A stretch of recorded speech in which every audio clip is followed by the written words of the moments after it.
Connect with Elliot in the morning on Twitter at EITM Online. Dude, how are you doing? I'm in such a great mood. You have no idea. Are you nervous? No, I'm done. I'm quitting stand-up, and I'm going to learn how to do onside kicks. I'm just going to focus on onside kicks and become the best onside kicker ever. I bet I could do it if I really played, really put my heart and soul into it. Wait, I'm trying to remember. Did you play football growing up? Nah, not really. I played baseball. Oh, you were a baseball kid. Yeah, I was baseball, yeah. But not good. Yeah, amazing. Amazing. All county catcher. Were you really? Yeah, not all state, but second team, third team all state, maybe. I don't remember. I remember the way I look at my history, I always pump it up a notch to make me feel better about myself. Right. I don't remember the truth. But what is No, but I'm trying to remember. What was it? Because I know that we've talked about this before. Was it your parents didn't care that you played sports? There was something that came. No, that's not true. My parents. They were totally into it?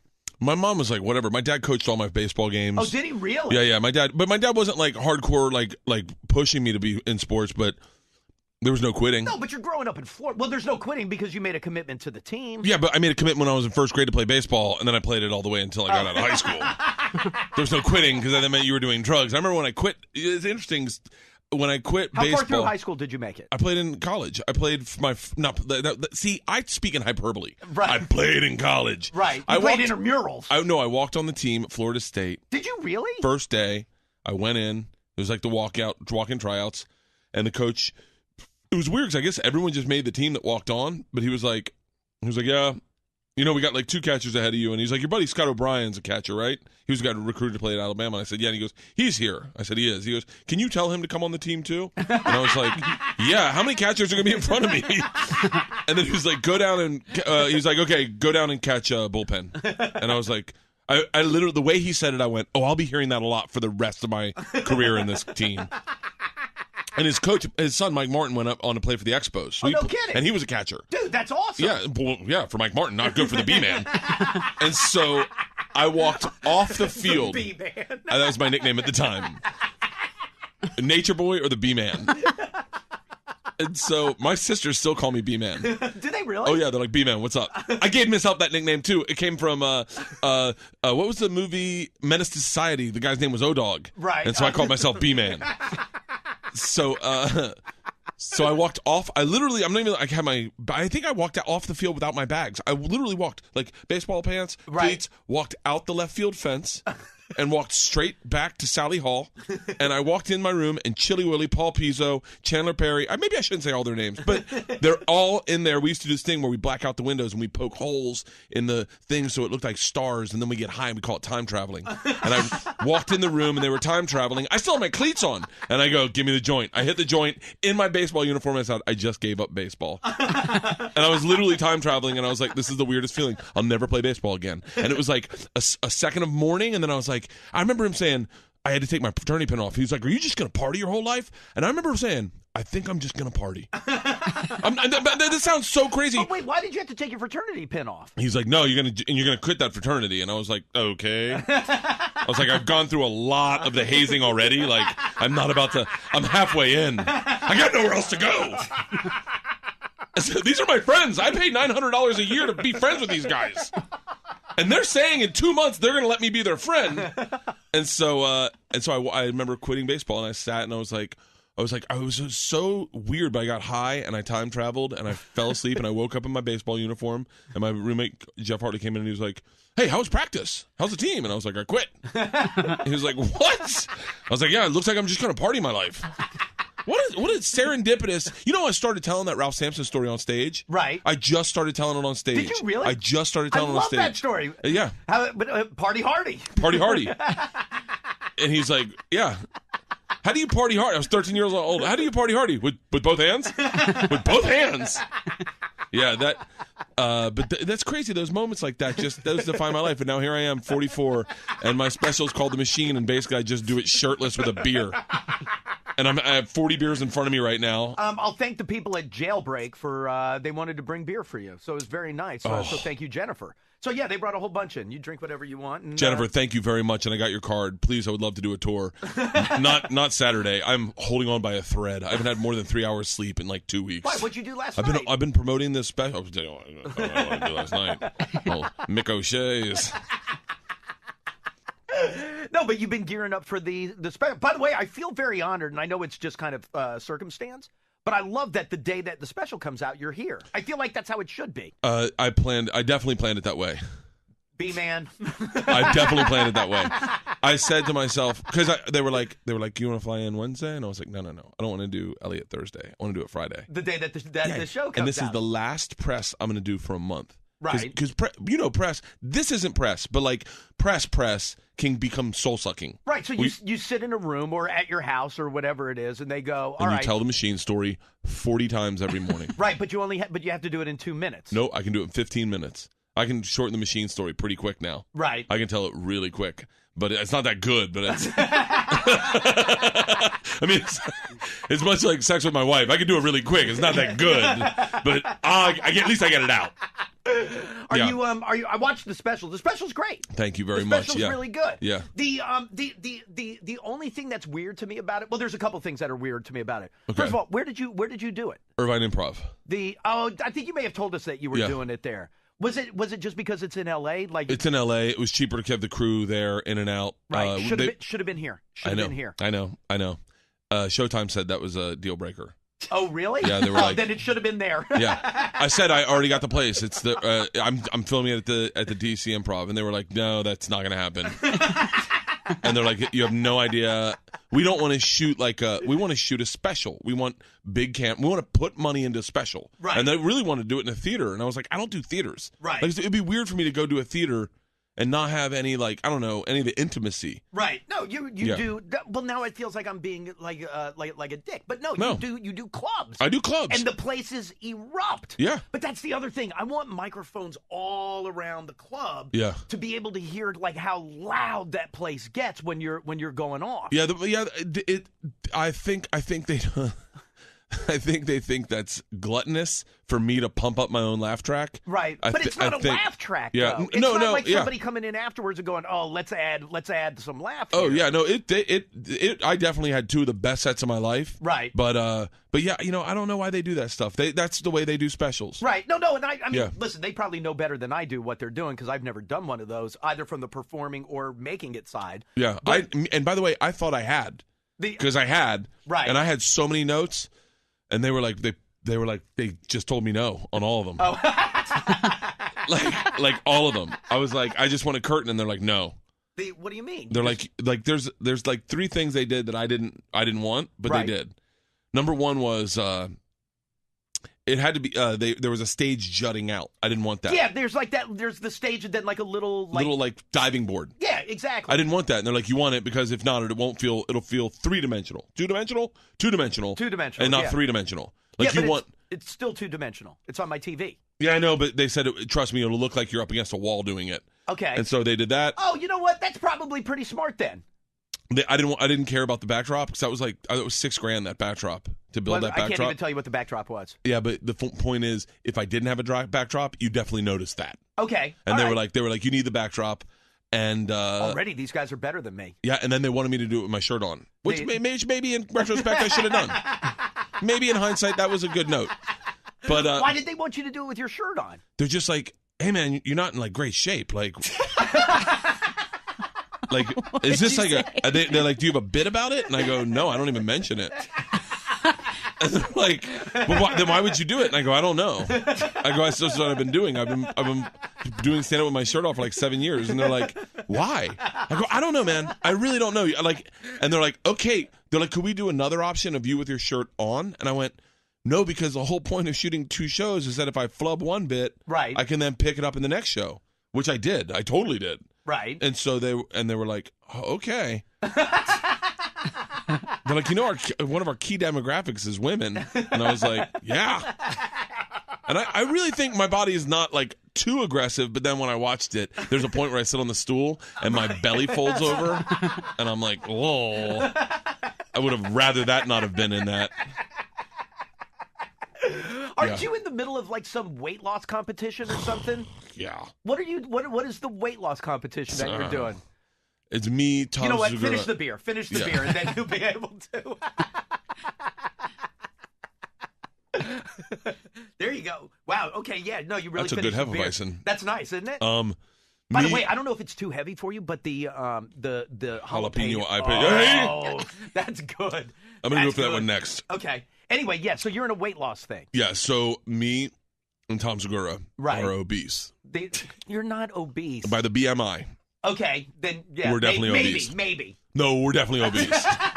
Yeah, we're obese by like a solid 20 pounds. That's our bet is who can get into just overweight. If we can dip our toes into being overweight, then if we can both do it, then Ari Shaffir has to take us on a trip. Right. We'll collectively pick a trip like the Super Bowl. Right. And Ari's got to pay for our tickets, our hotel, and our tickets to the game. For both you and Tom. Yes, but if either of us can't get to just overweight, then we have to pay for the trip. Okay. So the person of me and him, all we have to do is just get to like overweight. Right. But if from one obese to just overweight. But if one of us doesn't do it, then that person has to pay for the whole trip. Right. And if both of us do it, then Ari has to pay for the whole trip. How long do you have to do that? Until like New Year's. Man, I gotta Where are be you honest taking Ari? Yeah, well, I think we're going to the Super Bowl. It really stinks because I was so confident because Ari's just like some single poor dude. Not right. Poor, he's making a lot of money now, but he still lives like a poor man. Right. Oh, he's got a nice apartment, but he's still like a single bachelor. So he has a scale, but it's not a scale that like an adult has that has blood pressure issues. Like I got a legit scale that goes to my computer and then sends it to my cardiologist. Ari's got some scale, so I stepped on it and I go, oh man, I'm 240. I go, this is great. At one point, if you move, I was 232. And then I got home and I went on my scale and I was not 240. I was like, oh man, I got a lot of work to do. But Segura's how's he doing? He's not, man, he's a mess. He's such a liar. Like he's not, he says he's 242, he says he's on a great diet. I don't see it. The guy eats like a wolf. Like he legit stacks his plate. And so I think I'm going to beat him. See, the holidays are going to get away from a guy like that. A guy like that. Not you. Yeah, that guy with sweets. We were at his house and he was just popping. There's a thing. There's like, see, ultimately, Tom, he has money. I think he always had money, but he lives like a poor person. Right. Like sometimes poor people get diabetes because they just don't know anything about nutrition. Right. That's the way Tom lives his life. He's like, no, man, they're Skittles. They're okay for you. And you're like, you can't have a handful of Skittles. Like, well, you didn't earn those. And he's like, dude, it's a handful. I'm not eating the whole bag. You go, you shouldn't have any. Like, I saw him eating an ice cream cone one time. I go, what are you celebrating? Is this someone's birthday? Wait, what was the last? So you will only eat ice cream if you're. I don't eat ice cream cones. Get out of here! I swear to God, I can't. Why? Because I'm fat. What kind of fat man eats it? It's like eating an ice cream cone at prison. That's going to get noticed. But wait a minute. So you won't go to? Is this only on the diet or just in real general? life? I do not. My problem. You don't go to. You never go to a Baskin Robbins. No. I'll take my kids to like Menchie's. What is that? It's like a yogurt place. Oh yeah, and I'll get the sample. I'll treat myself to the sample. Shut up. I'm not loading up on. I'm a grown man. You don't go in there. I'll take my kids to Baskin Robbins and load up on a mint chocolate chip cone. Yeah, but you don't end your night with about 1,500 calories of alcohol. See, I'm giving myself that cone. It's just in cocktail form at the end of the night. He's drunkerexic. If that cocktail, if that ice cream cone did anything for me emotionally, I'd be all over it. But it just leaves me empty and feeling sad. So I'm like, this does nothing for me. When's the last time you had like a Sunday? A Sunday? Yeah. Are you being serious right now? Yeah. When I was last time you had a turtle Sunday? Eighth grade. Get out of here! You haven't had a turtle Sunday since 8th grade. McDonald's Sunday. Right. That's the last Sunday I've ever had in my life. In the 8th grade? Probably 8th grade. Why would I ever eat a Sunday? Because they're freaking awesome. Yeah. Do you even know what a turtle Sunday is? No, and don't introduce you to it. I feel like you're the guy going, no, oxys are good, man. They help with your back, and they help you to go to sleep. This Hefeweizen is pretty awesome. Now, granted, I'm not eating Sundays, but I just drank. Let's see how many calories. Hey, Diane, can you read this? I think my eyes are going on me. The 12 fluid ounces, probably 200 calories. That's not really calories. 12 fluid ounces. How do they put calories in that? Like, how can... It's so crazy that 12 fluid ounces of water isn't having any calories, but then you put this and it's just got calories. Yeah, well, that's kind of what it's made out of. I'm so floored that you haven't had a sundae since 8th grade. No. I don't do that. I don't mess with, like, when they go dessert, I go, no. One more glass of wine. Maybe a aperitif. But like, so girl will just eat chocolates. Do you drink an aperitif? Isn't that like cognac? Yeah, wait. I was about to say Kanye. Wait, what did we learn? Afterwards is the digestif. Digestif. Yeah, that's supposed to give you the... I've had a digestif before. Right. Yeah. First person I ever had a digestif with, true story, Go ahead. was Igor from the Russian Mafia. No kidding, Swear to God, we went to the Bolshoi Ballet. I'm not even joking. We went to the Bolshoi Ballet, and then we went to dinner. Right. And then he said, you need cognac. Cognac is the end. God, cleans you out. And I was like, fantastic. And I almost threw up at the table. Really? No, that's rough. They're disgusting. I don't know what world we lived in that was greenlit across the board. Like, oh yeah, have this thing that kind of tastes like lighter fluid, but it's brown, and it's $300 for a glass. I wrote about it in my book. I had that with the mobster guy in Key West. Right. And I threw up all over the place. I do not do well with cognacs. But do you do well with like any of that stuff, like Frangelica or what is the other limoncello? Oh, I'm sorry, it's limoncello. Limoncello. Limoncello. Lemon. Yeah. No, I don't. I am a man and I didn't drink Double Jack on the rocks. That's my drink right now is Double Jack on the rocks or Isn't it Tito's the greatest and soda. thing ever? I love it. I don't like Tito's though. I love Tito's and soda. Tito's I can't get into. Well, I sat next to a male like... model one time, and he told me, per my contract, I can only have Tito's and soda. And I went, really? And then per my contract, that's what I'll be drinking. Tito's and soda is really good. I don't like the taste of Tito's. It's because it's a potato vodka. Yeah, that must be it. Yeah, He's I just gluten-free. right? I'm gluten-free. I can't see you with this thing in there. You're not gluten-free. Oh, hardcore. No, you're not. No. No. Someone had chicken tenders at 2 a.m. last night. There we go. Chicken tenders. My kid will be right back. My daughter just went to the bathroom. She needs chicken tenders and quesadillas. Boy, man, I lit up some food last night. And I'm in this weight loss challenge, and I was like, just to hold so I can wake up better in the morning. Oh. I'm going to CrossFit though. I am. I swear to gosh. You're doing it on tour though, aren't you? Like what? like when you're out in different cities, you just find like a box, right? No, Diane. Oh, I thought you did. No, that's what real men do. I do it in L.A. once a week. Oh. Basically, I don't even do it. I just go there to throw up coffee. I do the workout, and then I get competitive like high school Bert, and then I just go, I gotta finish this. I'm a man. Oh, there goes my pod of coffee. Coffee throwing up is not enjoyable. Like least enjoyable thing to ever throw up. Coffee? Yeah. I've thrown up a lot of things. Coffee's number one of things you don't want coming back out. It's like all the hints and aromas go right through your nose. Wait, so no, go back to the special. Yes. So they said you shouldn't do it with your shirt off. I did it with my shirt off. And I was going to say that comes off immediately. Immediately. And they're like, why even wear a shirt out on stage? And then I went, they don't get the bit. They don't get it. I go then because then everyone's like, well, why is he not wearing a shirt? Right. And they're like, yeah, but they're going to say that in the middle of the special. I go, yeah, but if they watch the whole thing, then they'll go, oh, he must have taken it off. I don't know. It doesn't. You know what? There was a lot that didn't make sense in the special. The hardest part of the special, and I'll be very candid, was the content. Though is the content, and the content is great. The stand up. It is the best set of comedy I've ever done. I'll say this: the skydiving with Rachel Ray part. Yeah. Fantastic. It might be the best probably version. the best telling you've ever done of Yes. of the Rachel Ray story. My favorite part of the special, honestly, I have 2 favorite parts. Is it where you're running like a stallion? Oh, I forgot that's in there. Oh, it's great. Oh, I love that part. I love that part too. The thing is, that you need to, when you do an hour and you do hour high energy. Like I start off high energy. Again, I got onto this rant about gay dudes at one point. Yes, you did. And then I got lost. And then I got the energy up, and I was like, oh, I need to bring the energy down.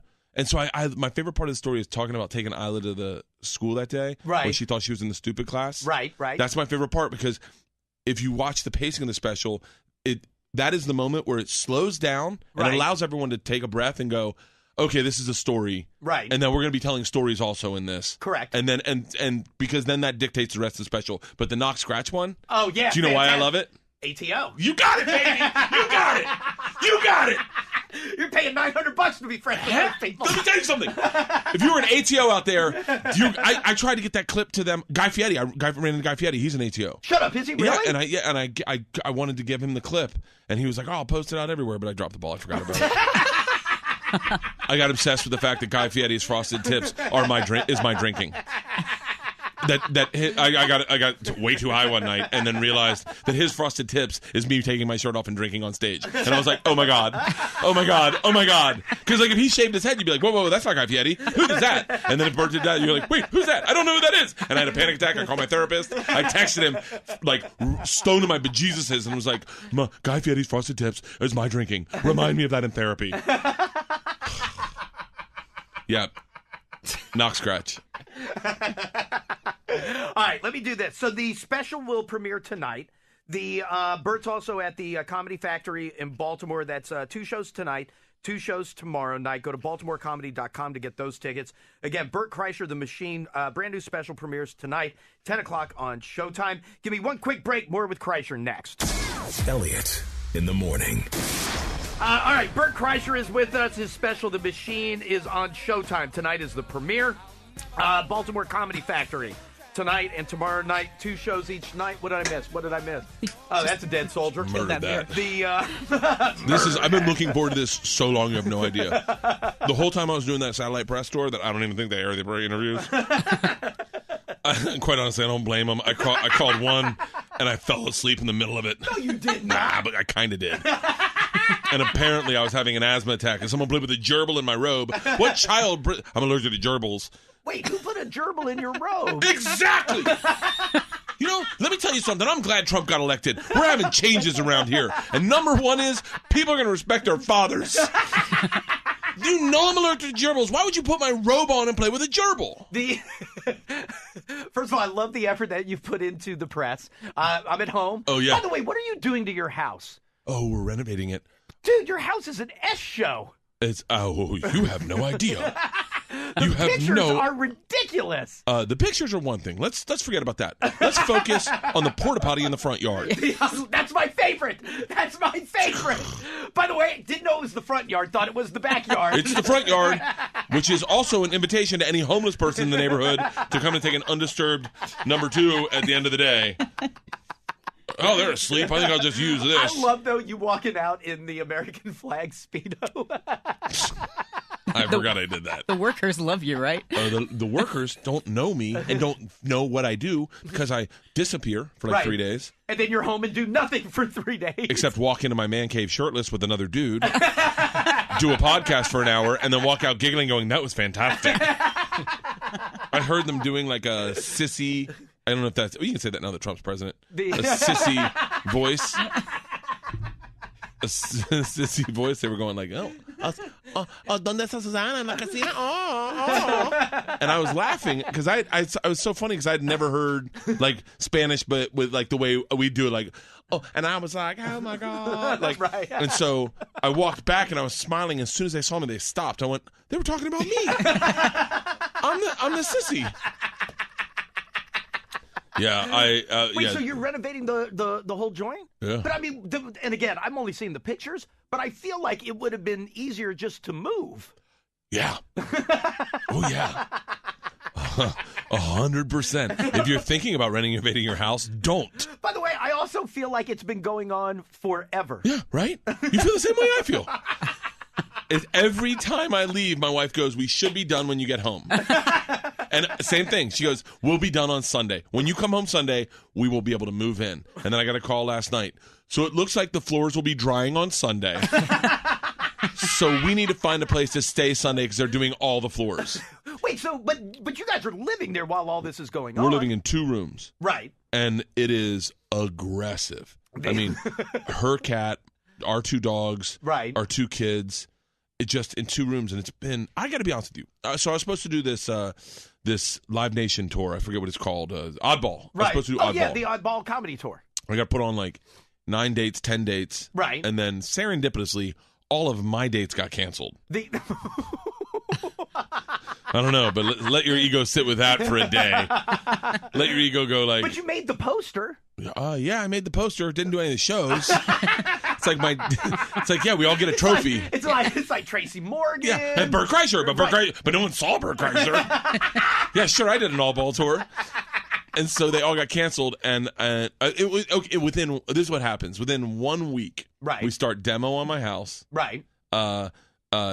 Travel Channel and I kind of take a break. Right. My wife schedules me a vasectomy. Wait, now you're going too fast. Hold on. Travel Channel.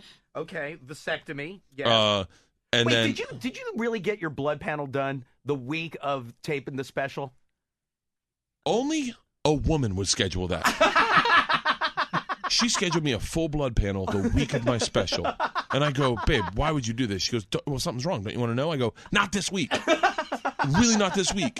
And then they said to me, and I think, I don't remember, I haven't seen the special in a while. Right. But they said to me, they were like, hey, something about my thyroid. Yeah, you talk about whether, I don't know if you want me to say or not. I don't remember. Oh, but you talk about a thyroid and you're like, I don't even know if I have one of those. No, I don't have one. Oh, I do have one. Right, but you didn't know if your dad had one or something and they're along those lines. like, do you have thyroid problems? I go, I don't have one. And they go, you don't have one? I go, no, that's just something fat chicks get. And they're like, excuse me?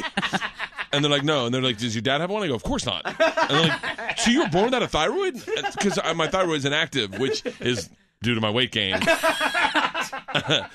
And so they're like sometimes, and this gets much deeper, but the doctor goes, sometimes do you ever feel like real big highs? And I go, yes.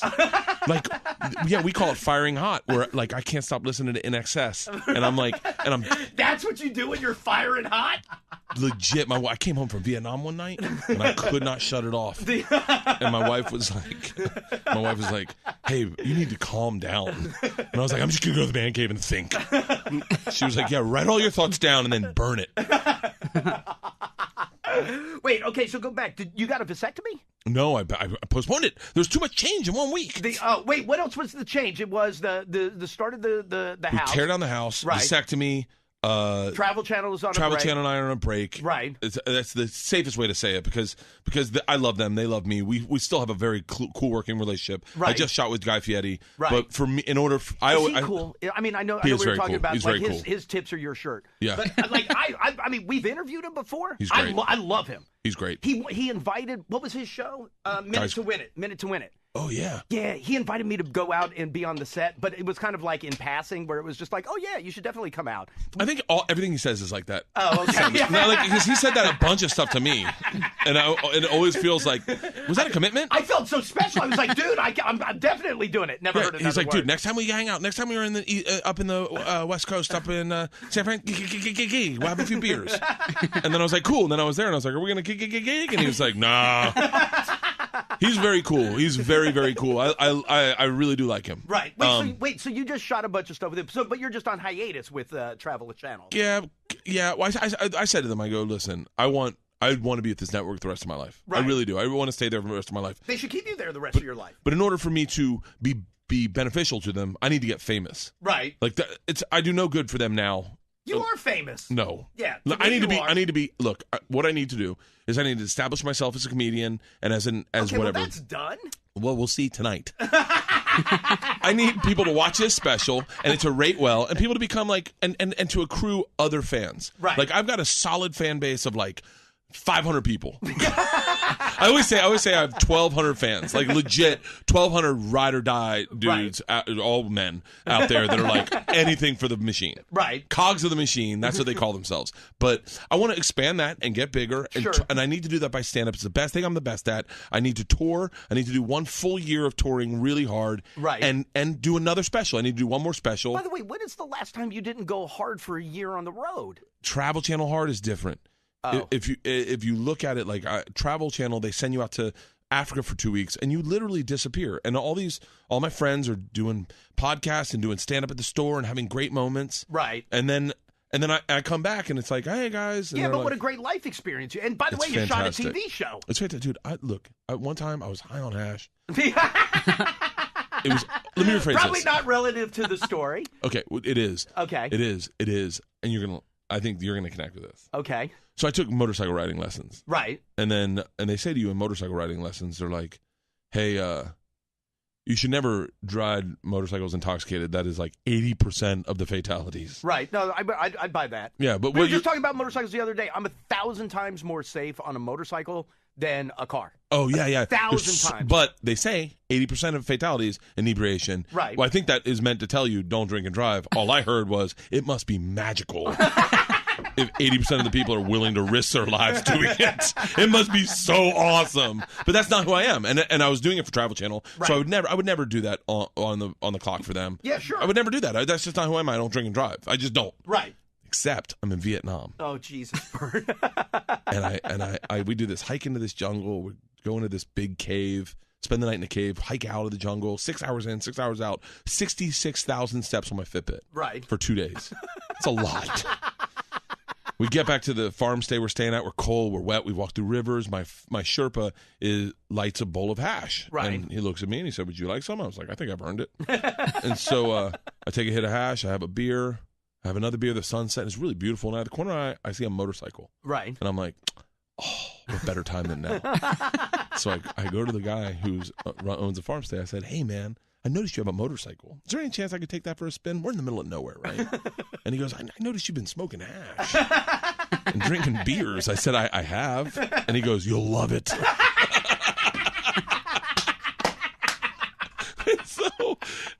But the point of this story is, he says to me, he goes, play Spanish Caravan in your head. Do you have Spanish Caravan? Play Spanish Caravan. Let me see. What do you mean, let me see? Let me see if I have it. Google it. He goes, get Spanish Caravan, play it in your headsets. Right. I said, you have a helmet? And he goes, you don't want one. You don't want to live through this.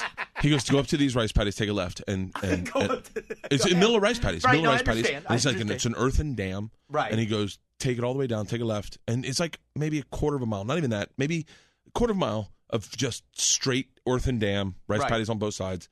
And he goes, and open it up. Right. And he goes, and you'll really enjoy it. He goes, just do it once and back. Be safe. Come home. You're going to be fine. And I went, okay. So I take it down. I take a left. I have Spanish Caravan in my head. Do you have it? We're looking. I got to get it. Oh, don't worry about it. I'm going to get it. No. You know what? I'll play it out off of my phone. Stretch. Watch me produce this. Look at right now. I have 21 Pilots on here because that's a song that I can't hear and not think of my daughters. Isn't that crazy? I guess I can't because I can't see. I'm writing Spanish. Here we go.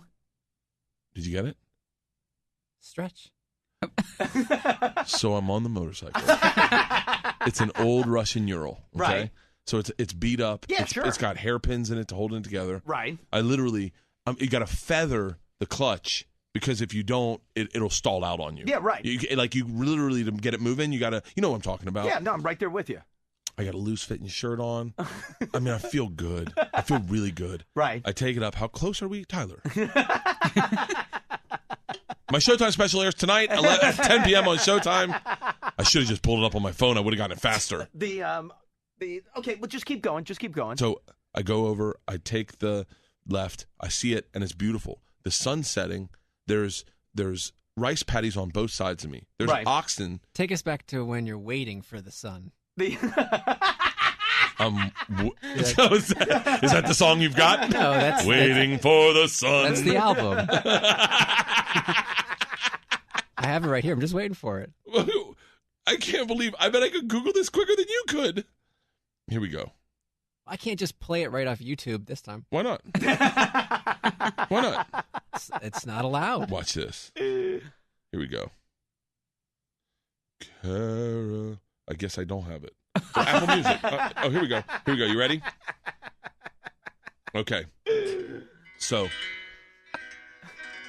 I'm looking, the sun setting. There's oxen on both sides. The rice paddies, there's birds on the oxen's head. And I'm high, okay? And I'm drunk. And I look, and you know that moment before when you settle on a bike? Right. And you sit there and you go, all right, here we go. And you like slow it up, and I just punch it. And right now, everything's surreal.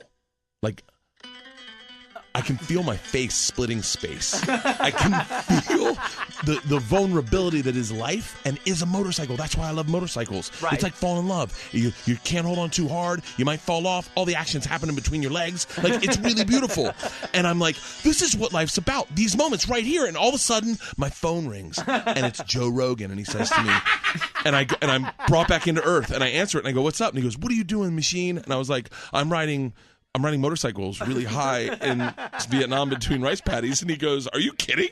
And he goes, forget your show. Forget all of that. What you need to do is you need to remember these moments. You need to make these moments about what your stand-up is and about what your life is. These moments, what you just said, these life experiences, that is who you are. Right. It's not the hosting. It's not the money. It's none of that. Right. It's this moment right now. The fact that you are high on hash and drunk riding motorcycles through rice paddies. Don't ever forget this moment. I was like, it's a good point. I wasn't thinking like that. I really wasn't. So I go, thank you. And he goes, you're a bad man. Go back to doing what you're doing. And I turn the bike around, and now the sun's setting behind me, right? Right. And I start back up. And I can see my shadow racing me. My shadow's in front of me now. And he's looking at me like childhood going, we're never going to grow up, Bert. And I'm like, I'm never growing up, man. And it's the most perfect moment. The oxes are up on their back hooves going, you're a bad man, Bert Kreischer. The birds are winking. You know the secret? The sun is warming my back. And I'm like, this is what life is about. I am seizing the day. And my phone rings again. And it's my wife. And she's like, what are you doing? And I go, it works so well with Joe. I'm high on hash, and I'm riding motorcycles in Vietnam, and she's like, get off the bike! You are not the machine. You're a father of two with high blood pressure. Go home. And so I was like, good call. You're right. It's like, what am I doing? So I walk the bike back to the farm stay. And I go back to the farm stay, and the guy goes, did you fall? And I go, no, my wife called. And it was like, just killed my buzz. She's like, Isla has an IEP meeting tomorrow. You got to make sure you make your flight. See if you can change your flight out of Japan so that you can get in early. And it was just such a buzzkill, and so I got in bed, and then I swear to God, I go to bed, and it's like, and I just can't sleep. I'm like, I don't know. I think I should go get another beer or whatever. I should go maybe get one more hit of hash to fall asleep. Right. And my door opens, and it's the owner of the farm stay. He's like, hey, man, how you doing? He comes into my room. Hey, man, how you doing? I go, okay. And he's like, you having a hard time sleeping? I said, I am. And he goes, I thought this would help. And he hands me a puppy. I swear to God, he hands me a puppy, and he goes, I thought you could use this, man. And I was like, thank you. And I just caught him with a puppy. I was like, oh, I love you. And then we woke up the next morning, and he had given everyone in my crew a puppy because it had gotten cold, and he wanted the puppies to stay warm. We all got little puppies. I was the best. But that's my point about Travel Channel. They wouldn't like that story. But if I get famous, they'll be cool with it. So let's take a break. I'll try to get famous. I'm doing a sitcom at the end of the year. Okay, stop. Slow down for a second, because I want to ask you this. So the special will air on Showtime tonight, which is great. The special's fantastic. I agree with you. It's probably the best telling of some of the stuff that you've ever done. Like, I agree. Can tell you put real work into that. That's good. The Rachel Ray story I definitely punched up and made much better. The Rachel Ray story is great. Yeah. The Rachel Ray story is fantastic. But so once that airs tonight, is everything done? Everything in there is done except for, I mean, I don't know. I'd like to be done telling the machine story, but I don't think that's going to happen. Right. But you won't. But can you get away from telling it as often? I don't know. No. Like last night, I was like, it was a predominantly black crowd. Right. And I don't mean to. I just know my demographics, you know.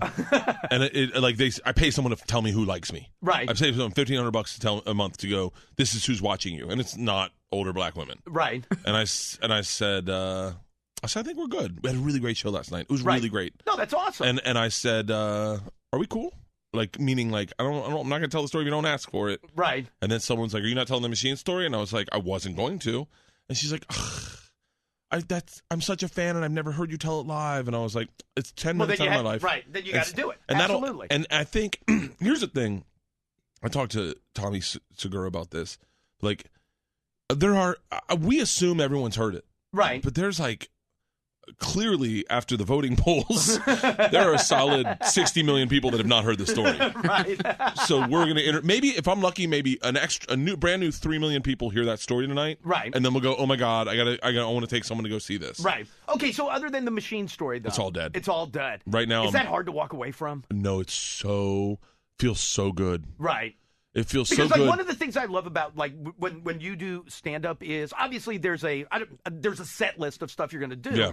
But it's all the stuff that comes in between all of that where instead of it because the special's what, an hour? I think it's about exactly an hour. Yeah, hour 10 somewhere around there. But like there are nights you've gone for 3 hours and it's like I did an hour 20 last night. Yeah, and that's the stuff I love. But now I'm excited to see new stuff. I'm really kind of excited for this new special because I was like, I was already working on new stuff, but I had all this backlog stuff where I was like, I've got to get this out. It's good material. I just need to put it out somewhere. Right. Put it out for people that are fans Right. that haven't seen me in a while, and they go, oh yeah, and then put it out for people that have never seen me and go, oh, who's this guy? Right. And then see if I can get all those together for the new special. And Right. and the new special, man. What I'm doing right now is it's so funny. This is gonna sound very not what I want it to sound like, but like it's all clean right now.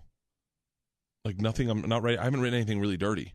The new special. Man, what happened to Bert? No, it's just I don't have any like. Wait, so there's no finger in a dog's butt? On the new special? Yeah. Not yet. I'm waiting.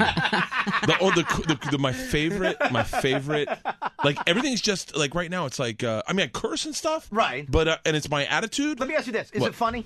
Oh, dude. That's all I care about. That's all. I don't care if it's blue, if it's not blue, if you don't. Is it funny? Yeah, and That's all I care I about. said to someone, I was like, maybe I'll do a special in a church, The shirtless. But I'm only like halfway through this new hour. Right. So, but with the stories I have about Isla, my new stories about Isla are like, I'm telling. I want to do the Ralph Sampson story and the new story, Right. Which is, I guess, it's clean. Yes, it's very clean. Yeah, it's clean, but it's not edgy or not whatever. But You know what it is? what? Funny. It's just and so the new stories about Isla, like she's going through this weird. I mean, she is weird right now. Like this is my. I hate laughing at Dude, that. this is my favorite story ever, and I haven't figured it out for stage yet. But I can Right. tell it to you, Okay. but I couldn't do it like this on stage. Right. I go to her softball practice. Leanne's like, pick her up in softball. So I go, this is what the coach is doing. This is the way kids learn these days. He's doing imaginary scenarios so they learn where the play is going to be. Sure. Instead of using a ball, he just goes, all right, guys, everyone's in position. Runner on first base. Ground ball to the shortstop. What do we do, Lily? And then she pretends to field it. Instead of using a real ball, pretends to field it. So no one makes mistakes. Pretends to field it, flips it to second. She catches it, pretends to throw it to first. Hey, double play, ladies. Congratulations. And they celebrate. It's probably why they're all protesting in Oakland. And so, because they never learned what failure was. And so that's how they're doing practice. Right. I was in center field. Right. He goes, okay. Bases loaded. Fly ball to Isla. And I watch her. And she stands still. And then she starts backing up. And then she turns around and starts running like it went over her head. It's not a real ball. Who fails in their own imagination? The coach, you should have seen the look on the coach's face. He goes, I guess I hit it over her head. And then she throws her glove in the air like, oh, screw it. I call my wife. I go, you're never going to believe what your idiot daughter just did. She goes, what? I go, and I tell her, she goes, you don't shame her. That's her brain. That's your brain. You don't make fun of that. You let her be. She gets in the truck with me, and I go, we're driving home, and I go, hey, what happened with that last fly ball? And she's just looking out the window, and she goes, yeah, coach really got a hold of that one. I go, he did? She goes, it's a grand slam, Dad. What are you going to do? I wish I could figure that out on stage. I wish I could figure it out, but it is my favorite story ever. But yeah, that's like, I got, man, what I'm writing right now, I'm really happy with. I can't imagine that I'm not going to end up writing something political because things have changed so much. Yeah, they've changed a little bit. Here's what I want to do. I got to take a break. Okay. Okay, but I want to, you mentioned something about a sitcom I need to ask you about. Yes. I want to ask you about changing comedy. I need to get to that. That'll be Oh, quick yeah. because that seems serious. And then, I have to compliment you on something. Is it my body? I have to compliment you on two things then. I can't wait to hear these. All right, give me one quick break. By the way, Bert Kreischer's special, The Machine, premieres tonight on Showtime, and Baltimore Comedy Factory tonight and tomorrow night. 2 shows each night. Go to BaltimoreComedy.com to get your tickets. Quick break, more with Bert Kreischer next. Elliot in the morning. By the way, are you purposely wearing the Chicago Cubs hat because of the dude that looked like you? What? Oh, don't what? I don't even know what you're talking about. The guy that was celebrating in Wrigleyville? No. That looks just like you? No, I don't know what you're talking about. Hold on. Tyler will pull it up. Tyler will find it. There's a dude who is celebrating in Wrigleyville. I swear to God, well, you're going to see it and say thank you. But Diane, doesn't it look like Ice Cube lost weight? What are you doing? Doesn't it look like Ice Cube lost weight? Doesn't that kind of look like Ice Cube? No. All right, wait, hold on. Wait, no, that's you. I was like, that's exactly looks like me. Who's that? Oh, shut up. Oh, wait, hold on. Is that me? No, it's not. Wait, is that you? Were you in Wrigleyville? No, but I was in Chicago when they won. Is that you? No, I don't think so. I was pretty drunk when they won. I don't know where Wrigleyville is. Sounds like something that. It's right by the stadium. It sounds like Depression era housing. We lived in Wrigleyville, you see. The coppers came in and cleared it out one night. Wrigleyville. That's when the Cubs were number 1 108 years ago. That's what I'd say. What is the sitcom? Sitcom is it's me. It's my buddy. So it's a perfect scenario. Wait, can you say or I don't Yeah, want I don't no care. because I don't want you to treat this like sometimes you come in and go, well, I really shouldn't say this about the Travel Channel. No, and then no, you would no. just let loose. Yeah. They don't live here anymore.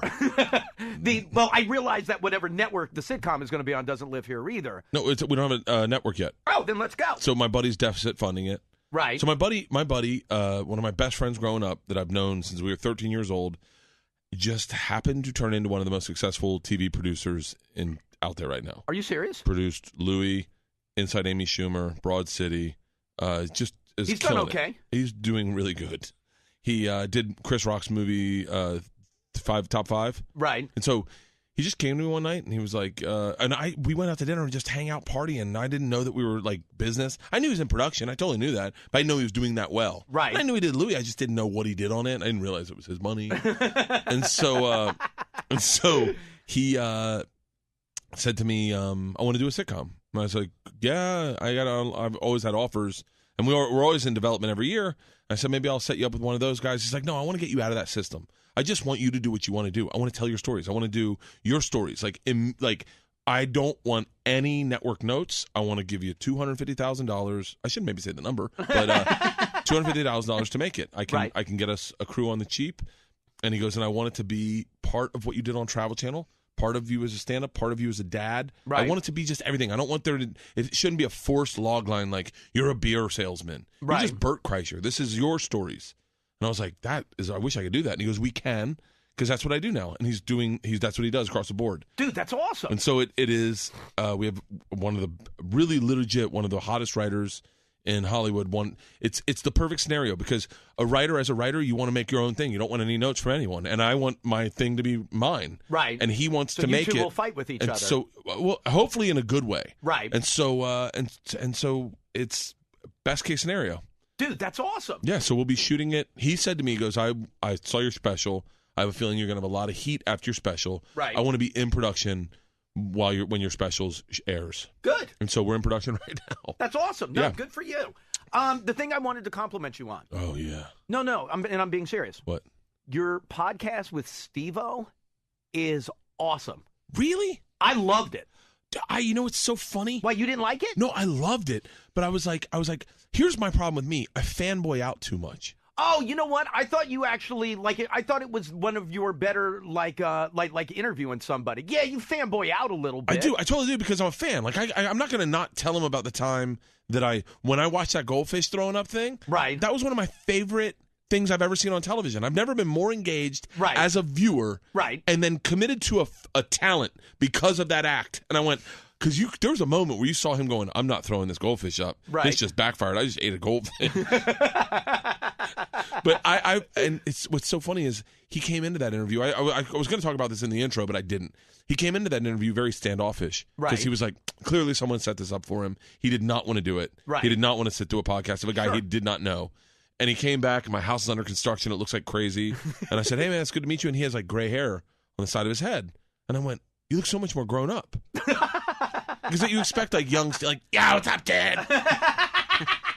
But he was like an adult. He's an adult, and Yes. he drives a Volt. Like he's like a grown up. Like you expect him in like Like craziness. Right. You expect him to pull up in the car he was living in. Right. Exactly. And he was just an adult, and he was like, And then we went to the man cave, and when I told him, I said, I watched your Showtime Hour special, he was like, you did? Like, you could tell he went, oh, wait, you saw that? Like, I really appreciate that's when the interview changed. Right. And then he started, like, really opening up, and then, like, I was live streaming some of it on Facebook, but, like, he changed his seating position. Like, he moved his feet, not crisscross applesauce, but like side saddle Australian side, and really comfort in. And I was like, there's no way I'm doing a longer interview than an hour with Steve-O. Right. And like an hour in, he goes, hey man, I gotta go to the bathroom. Can I go to the bathroom and come back? And I was like, yeah. And then he went out, and then I had another interview coming up with Jim Norton and Sam Roberts. Right. And they literally, the only reason we stopped the interview is because they showed up. We would have done another hour. He's a really interesting guy. Fascinating. He really is, and he owns it. Right. Like that's one of the things I like about guys like that is he owns his shallowness of being a fame whore. Like he owns it. He's like, yeah, man, I always want to be famous. Right, but the couple of things that were interesting to me. Well, I mean, it was all very good. Okay, let me tell you. Say yours, and I'll tell you mine. Go ahead. He made for the second and third season, dude, of Jackass. This amazed me. The biggest show easily in the country at that point. Yeah. $20,000, $30,000 for the second both seasons. He made $30,000 for the second and third season. Right, and he got paid half of it up front and then take taxes away. He made $10,000 for the first season. I think he made like $1,200. Yeah, he did. He made $200 a show. Stunt. And like the whole time, because you're not trying to be a dick, but in the whole time I'm hearing you go, you realize you could have like just raked them over the coals for any amount of money you want. I'll be real honest. If we're going to be real honest, for the movie, he got $65,000. Oh, he got screwed in the movie. And he's like, he thought it was more money than God. And then he was like, he couldn't thank Johnny Knoxville enough for going to bat for him. I know. And I was like, holy cow, man! Like, I know what scale in a movie is, and it's not $65,000. Like, and not only that, but you're putting your life on the line. Right. That's where that's an interesting story. Those "Don't Try This at Home" videos. Oh, with the slimy dude who was like selling them in the middle of the night. Yeah, and Steve-O was like talking about it. He's like, man, I probably should have gotten more money as a talent and them get a percentage. And he's like, instead we split it 3 ways. And then they took a life insurance policy out on him and made themselves the beneficiaries. And they're the ones pushing him off cliffs. I was like, are you kidding me? But what comes back in the middle of all that? I don't know, man. I was so messed up. I've done a 3-day bender. I guess that's all you care about in those moments. It was. He said that's all he cared about was that he'd get up on stage and just to hear people yelling and screaming. That was enough. I watched some of those videos. I can't even imagine. Because I was like, I gotta see. Dude, he lights his head on fire and it doesn't go out for like 5 seconds. Like it's on fire. He's a really fascinating guy. He really is. I said this to him, and I don't know if he understood what I was saying. If he got rid of what, I don't mean to say this like I'm talking bad about him, but if he got rid of what he believes stand-up to be, right, and was who he was on that podcast with me on stage, oh, forget it. Dude, he'd be so engaging to watch. Yes. And I told him, I said, man, you need to hang out by the store more because we'll level you. We'll not level you, but like we'll get you right. That's what we do is like when you see someone doing something hacky, we call them on it and we go, hey man, lose that. Like Rogan's the best about that. He takes this comedy thing to a next level because he believes it's a brotherhood. And he will tell you when you're doing something wrong and he'll tell you when you're doing something right. And I go, you need to do that. But I don't think Steve-O. I don't know if Steve-O. I don't know if he's there. He may also not care. He may not care. He's a fascinating guy. Thank you very much. I'm glad you like that. But here's the part that I have to know because it's Steve-O's story. It's not your story. But you tell a story about seeing Knoxville, where he's got. I don't even remember what the lead up was, but you said that you kind of open that up, Bert. Jeez. That you and then wipe some of it up. Yeah. But but you talk about hosting a spring break party where you took $100 bill and put it inside of an empty beer bottle. Yeah. And then you were telling people they could have the money if they would crack the beer bottle over their head. Yeah. And then laughing because nobody will crack a beer bottle over their head. No.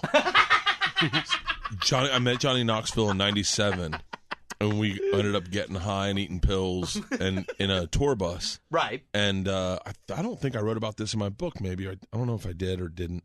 But we ended up getting high in my tour bus. and watching this video he had. Steve-O tells the name of the videos. I don't remember what it was. But it was guys trying to break beer bottles over their head. It was just young skate punks trying to break beer bottles over their head and videotaping it. And it is hilarious because they're knocking themselves unconscious because you cannot do it. It's so hard to break a beer bottle, an empty beer bottle over your head. So I had seen that, and like a year later, I got paid to go host a spring break party in Cabo or in wherever, Cancun. And there was a stage, and we had a film crew with us, and they were like, "Hey, can you take over the stage?" And I go, "Yeah." So we take over the stage, and I go, "Hey, you want to do something fun?" And I take a $100 bill, and I put it in a beer bottle. I go, "Whoever can get this beer bottle, break this over their head, gets to keep the $100. It's spring break. This $100 is a lot of money back then. Guys are going up. Meatheads are going up like, barbed wire tattoo around their arm. I got this. Gong, and knocking themselves unconscious. And we slowly gathered a riot's worth of people watching meatheads knock themselves out. Can my friend try to break it over my head? Sure. Ting! And just knocking dudes unconscious. And by the way, there's footage of this. This was right when this is a company called Zoom Culture. They were trying to start YouTube before YouTube started, and that was what. And I was like, this is viral video right here. But then half the other stuff we shot was porn. This is bad. I have one clip of it. And it's literally like girls just getting naked. Okay, well, there's another sidebar of this that I'm not telling. We were telling everyone we were MTV. So we were like, we're MTV. And we were pretending to go live from Carson Daly and Ibiza. So we'd hold our ears like we had an earpiece in. There's nothing in our ears. We just go, hang on, go for Okay, you're on in 3, 2, 1. And we'd like, what's up, Carson? We're here in Cancun. I've got Krista. Krista, are you going to take your top off? She's like, yeah! Like it's MTV. Really? Oh, thank you, Krista. Your friend Jennifer, is she going to make out with you? Oh, you guys are going to make out. Can I get in there? Just the worst case scenario of a male. It's a toxic male environment, and it was all dudes. There's one point where we had these two gymnasts rip off their bikinis and do this, like, what would be called a pile driver. Yeah, right. But they're naked, and we're on the street. It's like 2 p.m, and they're doing it, and we're like, I don't know. Back to you, Carson. Yeah, that would have gone. They should have started YouPorn, and that would have gone viral and would have ruined my career. I still have video of that exact move I just told you. I found tapes, those DV tapes, and I plugged it in. I was like going back and trying to find, and I was like, holy cow! But it's so horrible. You just see like dudes. We did a wet T-shirt contest, and it's just, I look back and I go, man, I hope my daughters never run into guys like me. Back to you, Carson. All we do is we'd run the camera and just, if you put a spotlight on people, they believe they were on TV. So you put a spotlight and you'd be like, guys, make out. And they'd be like, you'd be like, all right. 2 dudes, beat it. Girls. We got private rooms. It was crazy. It was really crazy. You know, what am I going to say? Silicon Valley. I'm sure Bill Gates has a lot of stories like that. You know, man, when I was starting YouTube, whatever he started, I'm so stupid. This is beer number 4. All right, let me do this. You gonna stay for dirt? I shouldn't have asked you while you're drinking there. Definitely. Okay. All right. So this is the end of my tour for this special. What do you mean? So this is it? Well, yeah, because it's out tonight. Yeah, and I gotta do press after this. I'm gonna do podcasts and stuff, but right. like this is the legit finality of it. As soon as this is done, I go to my room, I go to sleep, and it's out of my hands, and it feels so good. It feels so good to not be at the beginning of it. Will you be panicking at 10 o'clock tonight, going, "Oh, I wonder who's watching. I wonder who's watching. I wonder who's watching." No. Well, no, you'll be on stage at 10 o'clock. Yeah, I'm gonna play it on the speakers and just lip sync it. Oh, baby. No, I don't. You can't control that. I need there to be a thunderstorm. I need there to be like what's the weather look like across the country right now, Tyler? Oh, it's bad. Yeah. Is it really? Oh, everybody's going to be inside tonight. Well, luckily there's riots, so people want to stay inside for the riots. Maybe they'll be like, you know what? I don't want to get mobbed going on the interstate. I'll watch Showtime. Just watch Showtime.